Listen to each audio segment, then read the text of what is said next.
Why America's smartest people are quietly leaving the middle class.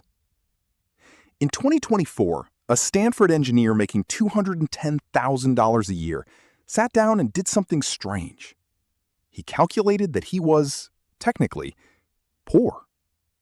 Not broke, not struggling to eat. Poor in the way that matters long term.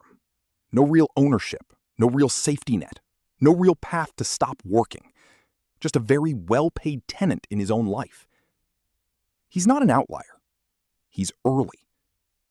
Because right now, quietly, without a headline event, without a crash, without anyone ringing a bell, the smartest, most capable, highest-earning people in America are opting out of what used to be the goal.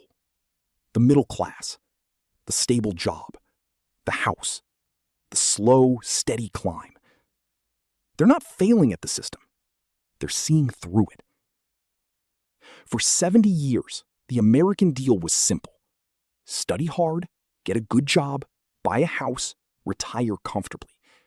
It wasn't glamorous, but it worked. Millions of people built entire lives on that promise. That deal is quietly being canceled. Not by politicians, by math. Wages have gone up, but the cost of the things that actually define middle-class stability, housing, healthcare, education, childcare, have gone up faster, for longer, with no correction in sight. A dollar earned today buys less security than the same dollar earned by your parents, even when the number on the paycheck is bigger.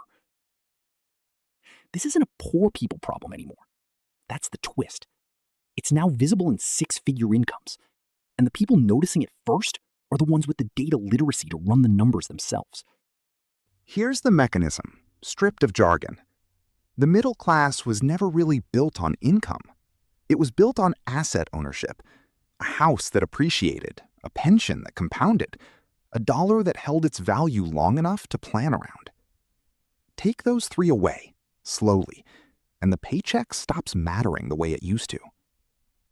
Housing used to cost roughly 2 to 3 times the median income. In most major U.S. cities today, it's 8 to 12 times.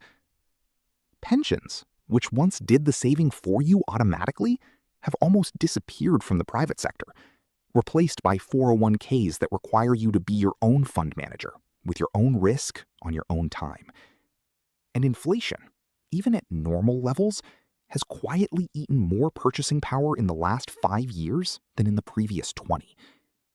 So the paycheck grows, but the thing the paycheck is supposed to buy, ownership, security, a stopping point, keeps moving further away. Here's the part that doesn't make it into the news.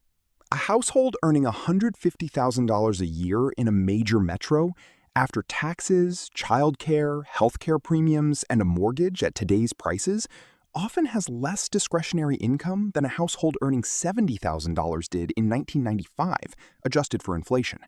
Same effort, same intelligence, same work ethic, worse outcome. That's not a talking point. That's arithmetic.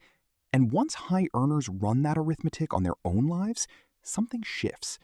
They stop asking, how do I climb higher on this ladder? And start asking, is this even the right ladder? The hype says, work hard, get promoted, buy the house, you've made it.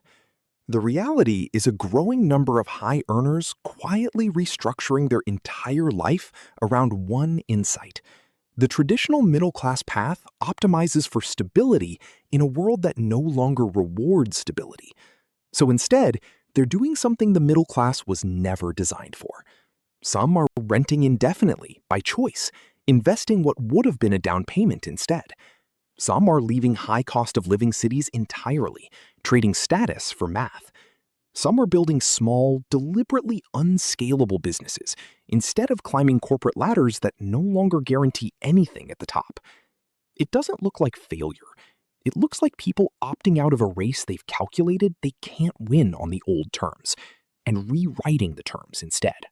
Which raises an uncomfortable question about the shape of the whole economy. The middle class wasn't just a personal financial outcome, it was social glue. It kept the distance between doing fine and doing badly small enough that a country could function as one economy instead of two. If the very people with the skills and income to hold that middle tier together are the ones exiting it first, the middle isn't shrinking because people are getting poorer.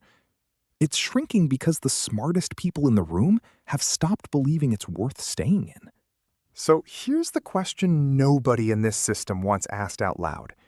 If the people with the most resources, the most information, and the most options are quietly walking away from the middle class promise, what does that tell you about the people who don't have the option to leave? Maybe the middle class isn't disappearing. Maybe it's just being abandoned by the only people who could still afford to save it.